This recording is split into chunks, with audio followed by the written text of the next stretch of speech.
जब कभी अल्लाह की कुदरत को देखकर, ईश्वर की रचना को देखकर, उसके कारनामे देखकर आपका दिल ताज्जुब में पड़ जाए, आपका जहन काम करना बंद कर दे कि ये कैसे मुमकिन हो रहा है, ये पूरी कायनात का निजाम कैसे चल रहा है, उस वक्त अल्लाह से अपने लिए दुआ जरूर मांग लिया कीजिए।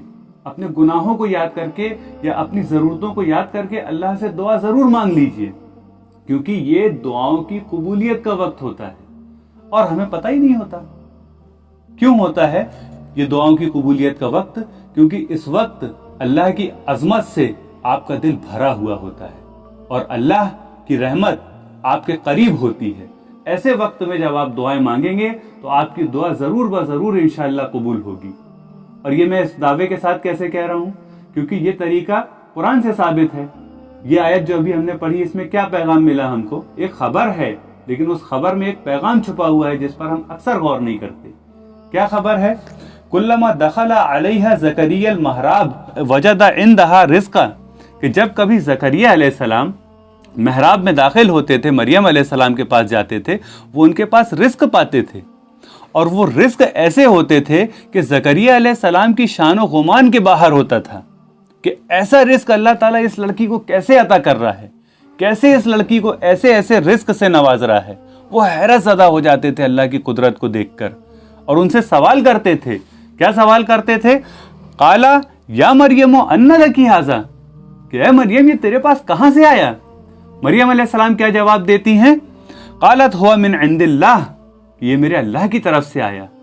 अब जब वो ज़करिया अलैहिस्सलाम इस बात पर हैरान है कि अल्लाह ताला इस लड़की की मदद इस तरह से कर रहा है, इस तरह से इसकी परवरिश कर रहा है, इसकी ज़रूरतें ऐसे पूरी कर सकता है अल्लाह, तो फिर मुझे भी, मेरी ज़रूरतें भी अल्लाह पूरी कर सकता है। और उन्होंने उस वक्त दुआ मांगी, उसी वक्त दुआ मांगी। कुरान मजीद में यही अल्फाज आए हैं कि हुनालिका दआ ज़करिया रब्बहू काला रब्बे हबली मिन लदुनका ज़ुर्रियतन तय्यबा।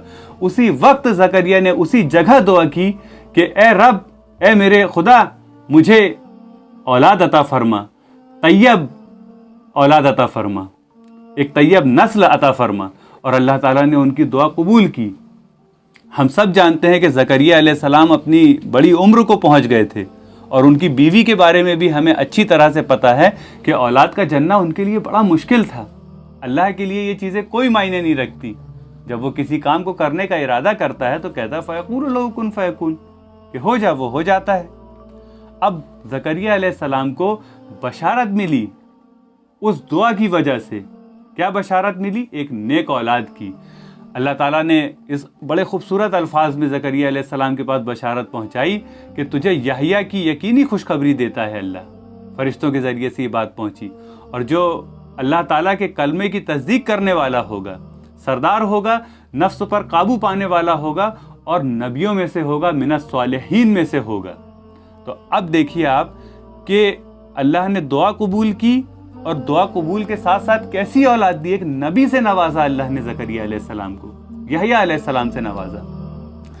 हमने कभी गौर किया कि दुआ कबूल कैसे होती है? यह है दुआ की कबूलियत का तरीका। लेकिन इसके लिए आपको कुरान मजीद का गौर व फिक्र के साथ मुताला करना पड़ेगा। हम दावे बहुत करते हैं कि हमारे सारे मसाइल का हल कुरान में है, और जब हमारे ऊपर कोई मसला आता है, कोई परेशानी आती है, तो हम कहीं इस बाबा के पास, कहीं उस बाबा के पास मांगा करते हैं, उम्मीद लगाते हैं कि हमारी ख्वाहिशें यहाँ से पूरी हो जाएंगी, हमारी तमन्नाएं यहाँ से पूरी हो जाएंगी। यूट्यूब पर हम तरह तरह के वीडियो सर्च कर रहे हैं, मुहूर्त तलाश रहे हैं, वक्त तलाश रहे हैं। ये सिर्फ हमारा एक ज़बानी इकरार होता है, धोखा होता है। हमारा ईमान नहीं होता उस वक्त कुरान पर। अगर आपका ईमान है कि हमारे तमाम मसाइल का हल कुरान में है, तो फिर आपको चाहिए कि आप अपने मसलों का हल कुरान में तलाशें। आपको पता होना चाहिए कि दुआ की कबूलियत का तरीका क्या है। उसके लिए तो फिर आपको अल्लाह की निशानियों पर गौर करना पड़ेगा, गौर व फिक्र करनी पड़ेगी। और इस कदर आपको अल्लाह की निशानियों के ऊपर गौर व फिक्र करना पड़ेगी कि आपका दिल अल्लाह की अजमत से भर जाए, आप उस इंतहा तक पहुंच जाएं जहां पर आपको इस बात की हैरानी हो कि ये कैसे मुमकिन है। फिर आप अल्लाह से दुआ मांगे। अल्लाह ताला आपकी जो भी जायज़ दुआ होगी अल्लाह ताला इंशाअल्लाह कबूल फरमाएगा। तो अब वक्त हो चुका है, इंशाअल्लाह आगे की आयतों का तज़किरा ज़िक्र जो है वो अगले लेक्चर में किया जाएगा। सुभान रब्बिक रब्बिल इज़्ज़त।